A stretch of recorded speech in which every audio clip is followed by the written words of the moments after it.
विद्यार्थ्यांच्या पालकांमध्ये निर्माण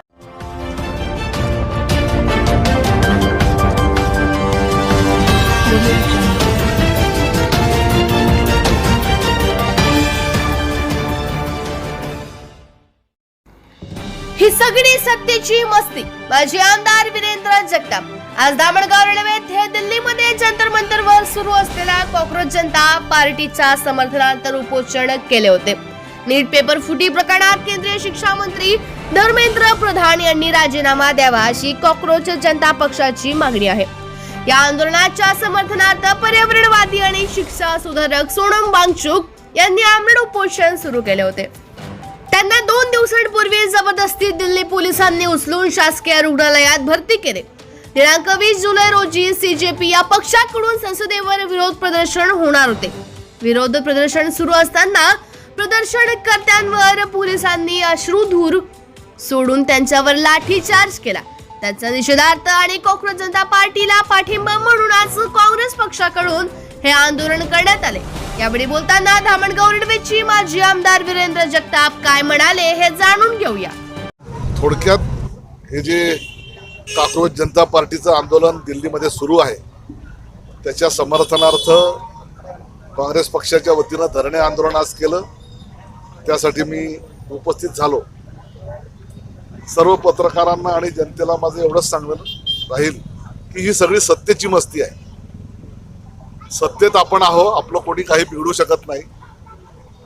अशा आविर्भावात ज्या तरुणाईनं ज्या युवकांनी मोदींना सत्तेमध्ये बसवलं त्याच तरुणाईचा प्रचंड रोष भारतीय जनता पक्ष आणि मोदी सरकारवर निर्माण झालेला आहे।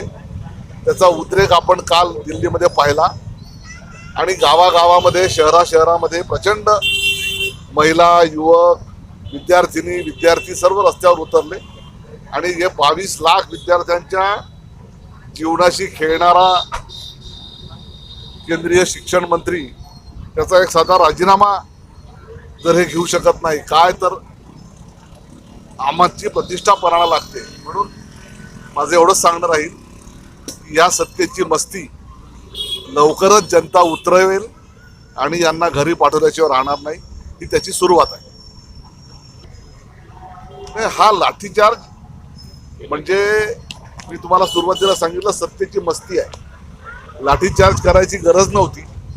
त्या विद्यार्थ्यांना सन्मानानं बोलवलं असतं चर्चेसाठी आणि अश्रुधुराचे गोळे टाकणं, लाठीचार्ज करणं, मुलींना मारणं, केस पकडणं ही अत्यंत क्रूरपणाची भावना आणि भारतीय जनता पक्ष आणि RSS हे विचारांचं दमन करणारेच विचाराचे लोक आहे। 97% लोकांच्या भरोशावर 3% लोकांनी राज्य करायचं ही त्यांची मूलभूत संकल्पना आहे।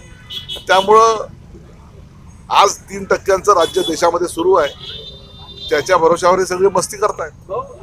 विरोधी पक्षनेता लोकसभेमध्ये विरोधी पक्षनेत्याने काँग्रेस पक्षाकडे जबाबदारी आहे। कालच्या झालेल्या या अमानुष अत्याचाराच्या संदर्भात काँग्रेसची पुढची काय भूमिका? नाही, राहुलजींनी या संदर्भात सुरुवातीपासून ठाम भूमिका घेतलेली आहे की या युवकांना न्याय दिला पाहिजे आणि नीट परीक्षेच्या मध्ये भ्रष्टाचार करणाऱ्यांना, राम मंदिरामध्ये भ्रष्टाचार करणाऱ्यांना, आता कोल्हापूरच्या महालक्ष्मी मंदिरामध्ये 60 कोटीचा घोटाळा झाला, या सगळ्यांना शासनाने गंभीरतेनं घेऊन त्यांच्यावर सदोष गुन्हे दाखल केले पाहिजे अशी आमची सुरुवातीपासूनच मागणी आहे। आणि राहुलजी संसद चालू देत नाही आहेत ना, लोकसभेतही विषय घेतला, राज्यसभेतही विषय घेतला, पण संसद चालली तरच राहुलजी बोलतील की नाही। संसद भारतीय जनता पक्षाचे लोकच चालू देत नाही आहे। आमचं तर काम आहे आमचे मुद्दे मांडणं, पण मुद्दा मांडत असताना भारतीय जनता पक्षाचे खासदार गदारोळ करत असतील आणि संसद बंद पाडत असतील त्याला विरोधी पक्षाचे लोक, आम्ही 125 लोक आहोत, ते खासदार फोडणं सुरूच आहे। आता शिंदे साहेबांनी उद्धवजींचे खासदार फोडले, ममता बॅनर्जीचे 20 खासदार फोडले, सुरूच आहे। आम आदमी पार्टीचे 7 खासदार फोडले। त्याच्यामुळं पैशाच्या भरोशावर आणि सत्तेच्या भरोशावर भारतीय जनता पक्षाला मस्ती आलेली आहे।